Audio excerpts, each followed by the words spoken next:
biggest mistakes we make in pregnancy is only preparing for the birth we hope we'll have. We picture the perfect labor, with the lights, the music, the birth team, but birth isn't an exam where studying guarantees the perfect outcome. Birth is unpredictable, and confidence doesn't come from believing everything is going to go as planned. It comes from knowing that you're going to be okay, even if it doesn't. My name is Jamie, I'm a midwife. I want to help you prepare for something most birth classes never cover: how to mentally prepare for the birth you don't want.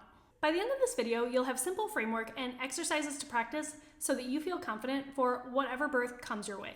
Most expecting parents spend months preparing for a specific kind of birth: an unmedicated birth, a hospital birth, a water birth, a home birth. They've memorized stages of labor, they've mastered breathing techniques, and they've practiced every position. While all of this is valuable, people rarely ask, what if nothing goes according to plan? As a midwife, I've noticed something over and over again. The parents who've struggled most emotionally aren't necessarily the ones that have had the hardest births. They're often the ones whose births looked nothing like they expected. I call this the expectation gap. The bigger the gap between I thought birth would look like this and this is what actually happened, the harder it can be emotionally to cope with. Maybe you wanted to avoid an induction. Maybe you never thought you would end up with a C-section. Maybe you were planning to avoid the epidural. When reality doesn't match the picture that we had in our minds, it's easy to wonder if we failed. But those moments aren't failures. They're simply moments we never mentally rehearsed. Let's go over the mindset shift. This is what I want you to remember. Preparing for difficult outcomes doesn't make them more likely to happen. It makes them less overwhelming if they happen.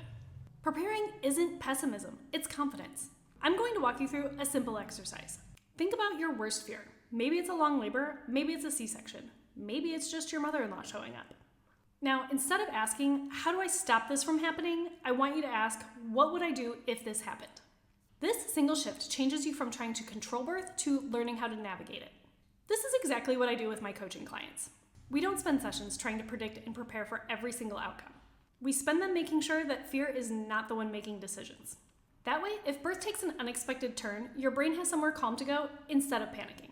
I could sit here and tell you a dozen birth stories about when things didn't go according to plan. Instead, I'm going to tell you how I dealt with one of my biggest fears as a midwife. For years, I worried about what would happen if I had to miss a birth because I was sick, because someone else was in labor, etc. I really care about the families that I work with, so the idea of having to send a backup midwife felt heartbreaking to me. Also, I didn't want to let them down.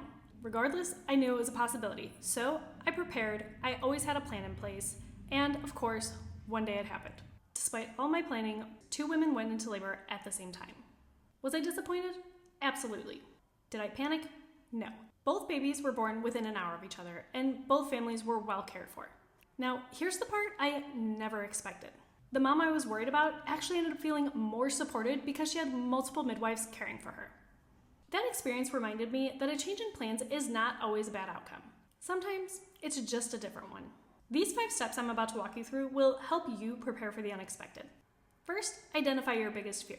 Not your partner's, not TikTok's, yours. Next, ask yourself what story you've been telling. For example, if I had a C-section, that means my body failed. Is that actually true, or is that just what you've been telling yourself? Third, replace mystery with understanding. Fear grows in uncertainty, but confidence grows in understanding. You don't need to become an expert. You just need enough knowledge that the unknown becomes a little less scary. 4, start practicing flexible thinking. Instead of saying, I have to, try saying, if this happens, if I need an epidural, if labor stalls. That tiny shift helps your brain adapt instead of panic. Last, remember the real goal: a healthy mom, a healthy baby, feeling respected and feeling supported.